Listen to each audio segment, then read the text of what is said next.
Dr. Tongata here to talk to you about wrist and forearm range of motion. When we think about wrist and forearm range of motion, we think about four cardinal motions. Wrist flexion being bringing your wrist down, wrist extension, bringing your wrist up, and activities such as supination, or bringing your palm up, as well as pronation, or bringing your palm down. Working on these will help to increase your ability to perform a number of activities, either post-injury or post-surgery.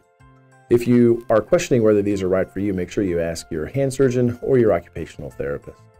When performing wrist flexion, having your wrist hang over the edge of a table, chair, or any sort of object and letting it hang there can be enough to get a good stretch and may actually cause some discomfort. If you need to, you can add a little bit of gentle pressure and hold that to a count of 10, where you are getting some discomfort but not overt pain. The next thing would be to work on wrist extension. So placing your hand down on a table, a chair, and gently lifting your elbow, again to the point where you do have some discomfort and stretch but not overt pain, and holding that to a count of 10.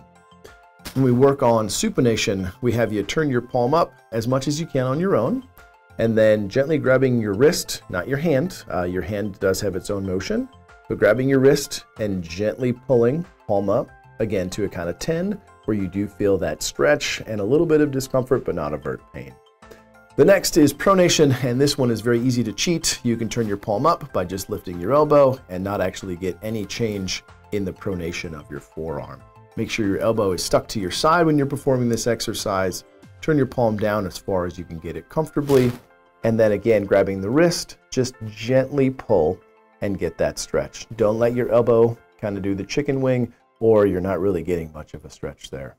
If you have any questions, don't hesitate to contact your orthopedic surgeon or your occupational therapist.